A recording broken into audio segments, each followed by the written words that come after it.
She came home early from work one night, and within 60 seconds, the 8 years of marriage she had carefully built around herself collapsed like a house of glass hitting marble floors. But what Nadia al-Rashid did not know, what no one around her had dared say out loud, was that the real crime had not begun that night. It had begun months earlier in whispers, in gifts she hadn't bought, in a younger sister's trembling hands, and in the slow, deliberate suffocation of a young woman's freedom. This is not a story about an affair. This is a story about power, about predation dressed in the clothing of generosity, and about what happens when the people we trust most use that trust as a weapon. My name is your narrator, and you are watching Exposed, True Crime Stories. If you are new here, please take a moment to subscribe to this channel. Your subscription is not just a click. It is the fuel that keeps us going, that pushes us to research harder, tell these stories with more care, and give every victim the dignity of being truly heard. It means everything to us. Now let us begin.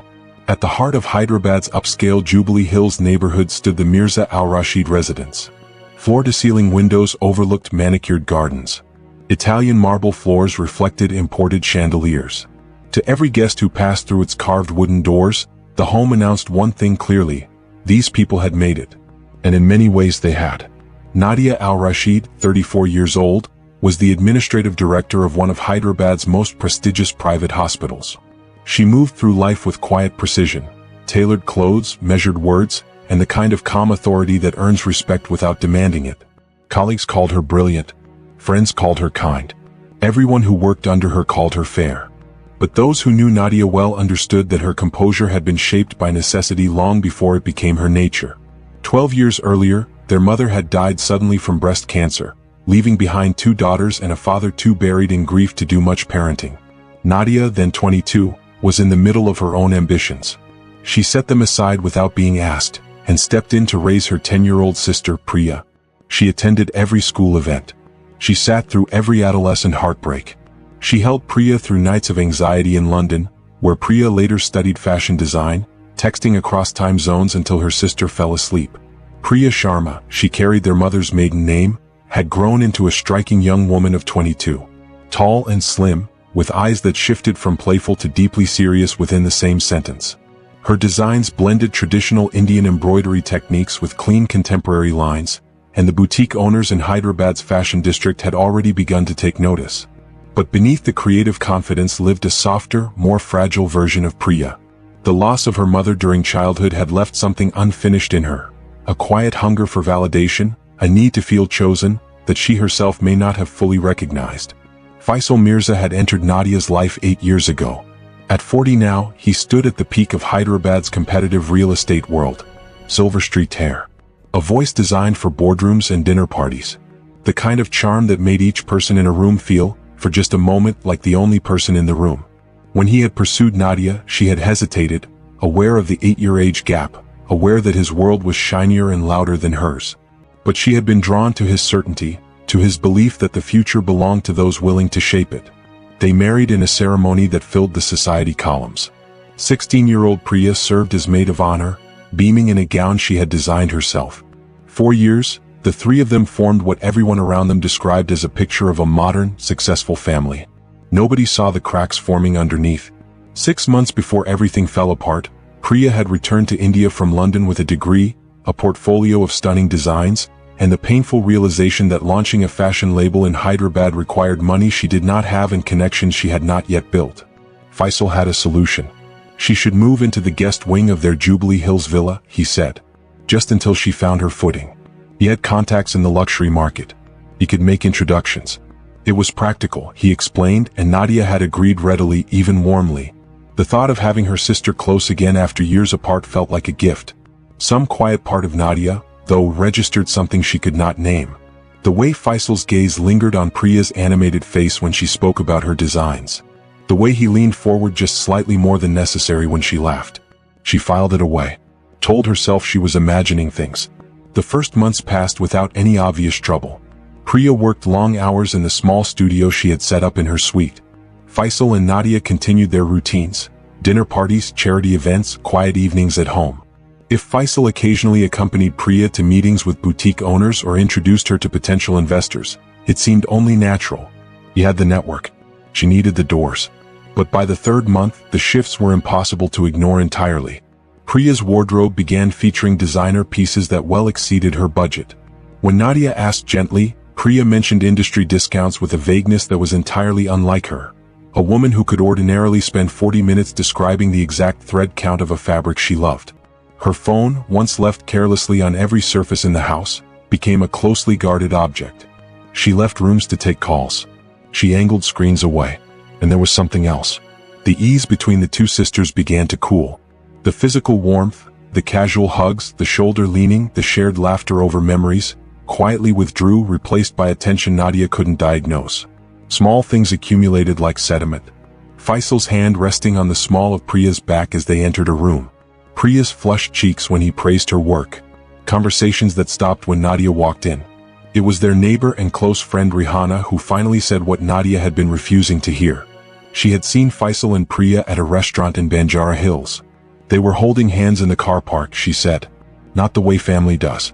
Nadia thanked her and drove home in silence. What Nadia did not yet understand, what she would only learn much later, sitting across a table from her shattered younger sister, was that what she had witnessed was not a romance, was a trap. And it had been constructed with extraordinary care. Almost from the day Priya moved in, Faisal had begun laying the groundwork. Subtle comments about her appearance slipped into conversations about her designs. Touches that lasted a second longer than they should have. Late-night discussions in the sitting room, always framed as professional mentorship, where his interest in her creative vision slowly, deliberately began to shift towards something else entirely. He was patient.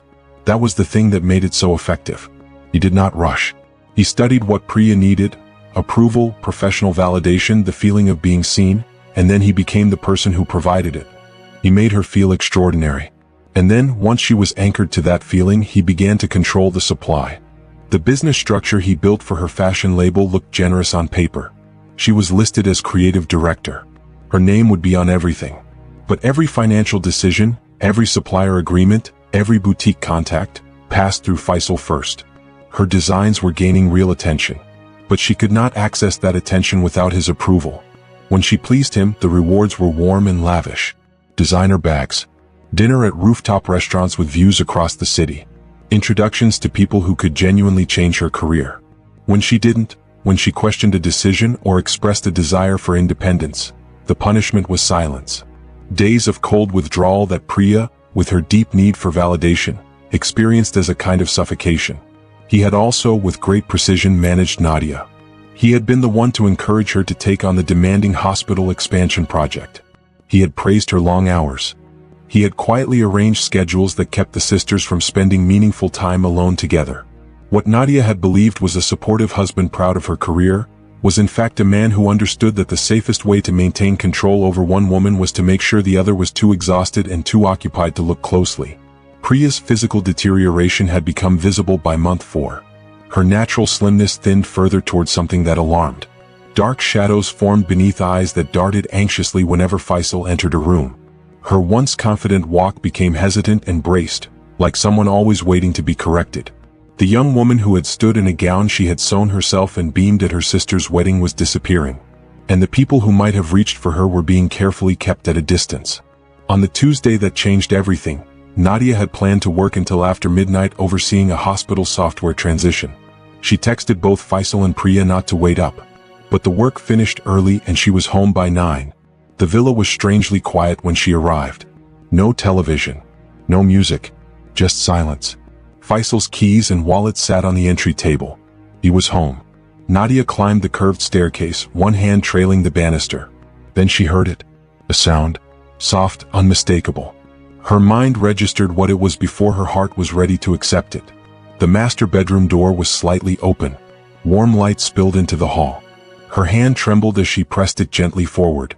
The widening gap revealed Faisal's watch on the nightstand, and beside it, a delicate silver bracelet. One she had given Priya for her 21st birthday. Priya saw her first. Her eyes widened with a mixture of shock, shame, and something else, something that looked painfully like relief. Time fractured. Faisal turned, assessed the situation in a single second, and reached for the sheet with the composure of a man who had survived difficult rooms before. Priya scrambled back against the headboard, her thin arms crossing over her chest, her expression the trapped look of someone who had long ago stopped feeling like they had any choices left. "This is not what you think," Faisal said. Even then, even in that moment, Priya opened her mouth. Nadia, and then the words collapsed completely into heaving sobs. Get dressed, Nadia said. Her hospital administrator's voice came out because every other version of herself had simply gone offline. Both of you, downstairs. 10 minutes. She closed the bedroom door with unnatural steadiness, walked to the guest bathroom and was violently ill. Downstairs, Faisal had reassembled himself with disturbing speed. Linen trousers, a cashmere sweater, hair combed back. He spoke before Nadia had fully entered the room. It was a mistake, he said. A terrible lapse in judgment that we both regret. Dana, he caught himself. Priya has been insecure, struggling with her work. She turned to me for guidance, for validation. Things escalated in ways I should have prevented. The we was deliberate. The word choice was precise. He had placed the weight on Priya's youth and vulnerability, and positioned himself as the older man who had succumbed, rather than the man who had constructed the entire situation from the beginning. When Priya entered, she hovered near the doorway in an oversized sweater that made her look younger than her 22 years. Her eyes moved immediately to Faisal before Nadia had said a single word. That reflex, that instinctive seeking of permission, told Nadia more than anything that followed. That night dissolved into tears and recriminations. Faisal eventually retreated to his office, leaving the sisters alone. Priya's apologies were incoherent and circular, confessing everything and explaining nothing. It was only the following morning, with Faisal gone and his note on the counter, informing Nadia of an important client dinner that evening, as though the world simply continued, that the two sisters sat together and the true account began to emerge. It had begun almost immediately after Priya moved in, she said. Subtle comments, lingering touches, professional conversations that gradually, almost imperceptibly, shifted their center of gravity. He made me feel like no one else had ever truly understood my work, Priya whispered. But then he started controlling everything. Which designs I could pursue, which people I could speak to. He would lift me up one day and disappear for 3 days the next, until I couldn't trust my own instincts anymore. The financial control had followed. The expensive gifts that carried invisible debts. The business structure that ensured she could not take a single professional step without him. The physical relationship had begun on a business trip to Mumbai 3 months earlier. A trip Faisal had insisted Priya take with him alone, to, as he had put it to Nadia, build her professional confidence. Every time I tried to pull back, Priya said he threatened to withdraw his support, to contact the boutique owners, to ensure I would not get far without him. And by then, every connection I had in this industry passed through him. And then her voice hardened just slightly. He made sure you were too busy to notice. The memories rearranged themselves in Nadia's mind like a kaleidoscope, shifting into a new and terrible pattern. Faisal had barely closed the front door before Nadia had made a decision. On the surface, the household continued its carefully maintained routine. Nadia returned to the hospital each morning. Faisal returned to his development projects. Priya returned to her design studio. The appearance of normalcy held. But beneath it, Nadia was building something. Using a secure email account accessible only from her office computer, she began documenting everything. Photographs of the bruising on Priya's wrist after a disagreement about a design direction Faisal had overruled. Screenshots of controlling messages from his phone that Priya reluctantly shared. Recordings of the quiet, reasonable voiced threats about her professional future that Faisal deployed when he sensed resistance. And then there was the journal. Priya had kept it sporadically in the months since moving in, a private record of what had been happening to her. It began with discomfort that she hadn't yet found words for, and moved through escalating boundary violations with the clarity that only comes from writing things down in private, in the dark, when no one else is watching. It was textbook in the most devastating sense of the word. Grooming. Isolation. Dependency. The removal of every possible exit until the person inside cannot clearly see the walls anymore. With Nadia's encouragement, Priya began taking small, careful steps outward. She contacted a former professor in London who had always believed in her work and whose faith in her required nothing in return. She quietly viewed a small studio apartment near Hyderabad's fashion district. She began transferring her design files to a private cloud account Faisal could not access. Each of these acts required courage that most people will never be asked to find. When Priya mentioned, carefully, the possibility of visiting a friend in Mumbai for some creative inspiration, Faisal's response was immediate and smooth. Sweetheart, he said, you know the Oberoi family is considering your collection for their daughter's wedding. If you're gone, they'll simply find someone more committed. His smile never wavered. But Priya's hands shook for hours afterward. If you are watching this and something in this story sounds familiar, the control dressed as care, the gifts that feel like debts, the feeling that your future belongs to someone else, please speak to someone you trust. This is not love, and you are not alone. If this story is reaching you and if our work here means something to you, please subscribe to Exposed, True Crime Stories. It takes only a moment, and it allows us to keep telling stories like Priya's with the care and depth they deserve. 14 days after Nadia had opened that bedroom door, she came home from work to find Priya's bedroom door standing open. Clothes sorted into careful piles on the bed. A small suitcase open on the floor. Nadia's chest filled with two feelings at once. Hope that her sister was finally claiming herself back, and a fear she could not fully name about what would happen when Faisal discovered it. She did not wait long to find out. The front door slammed with enough force to shake the paintings on the walls.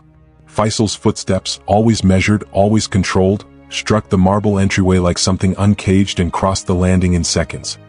His voice had lost every trace of its customary smoothness. "What exactly do you think you're doing?"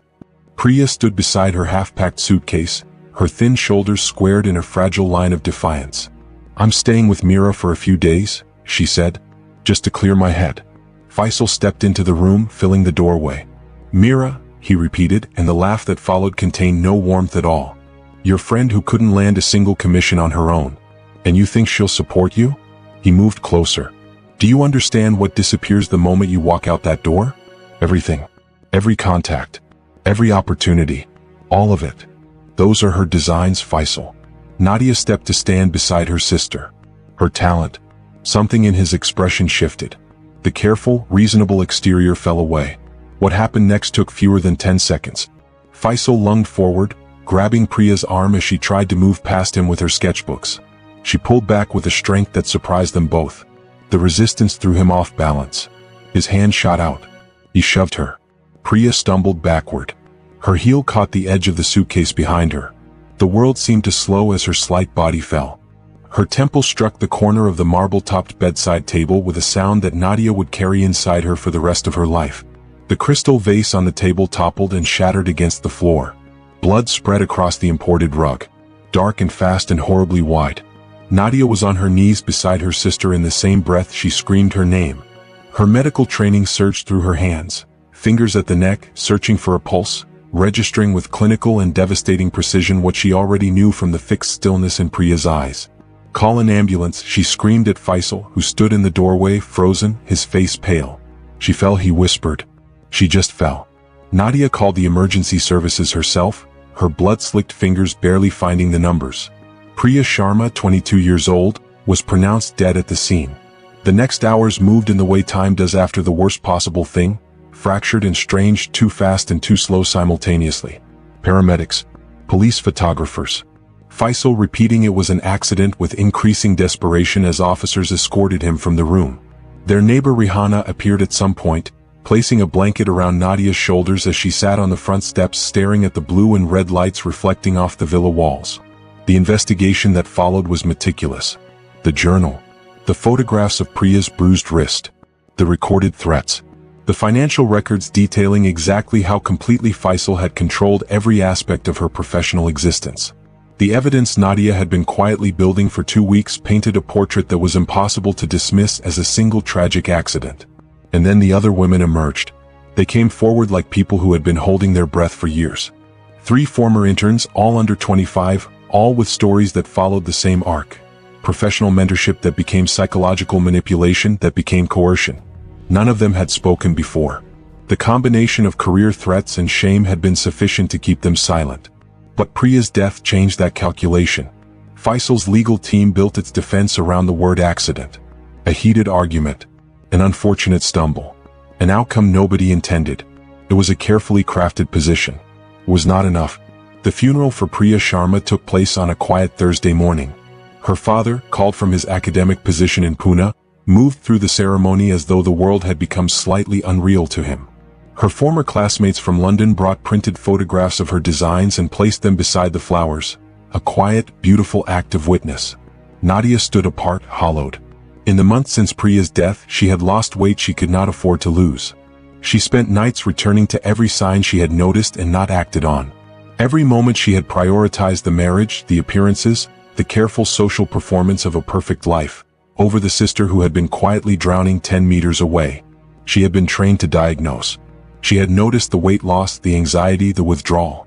And she had told herself it was stress, creative temperament, the natural friction between two women who loved each other and were now living in close quarters again. She had trusted his version of events over her own eyes. That, she would later say, was what grief felt like. Not just losing Priya, but knowing exactly how clearly she had seen what was happening, and choosing again and again to look elsewhere. 1 year later, Faisal Mirza began serving a 12-year sentence for criminal negligence resulting in death. And Nadia al-Rashid stood on the balcony of her new apartment in Hyderabad's Arts District, watching the city's evening light spread gold across the buildings below. In the courtyard beneath her, young women gathered in clusters, portfolios under their arms, laughter moving through them like something returning to life. They were the first recipients of the Priya Sharma Foundation Scholarship for young female designers from across India. The foundation's opening gallery displayed Priya's work, the gowns that blended intricate kanta stitch work with contemporary silhouettes, the half-finished pieces that had been carefully completed by the fashion students who admired her, the sketches that had never made it off paper while she was alive. The foundation's first program funded legal support for young women caught inside controlling professional relationships. Its second initiative ran awareness workshops in fashion and creative industries about relational power and exploitation. The foundation's logo was a moth, wings fully open, breaking free from a chrysalis. It had been adapted from one of the last sketches in Priya's journal.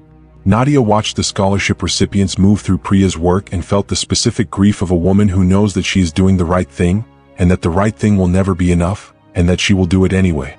Because if Priya's story teaches anything, it teaches this. Control does not announce itself.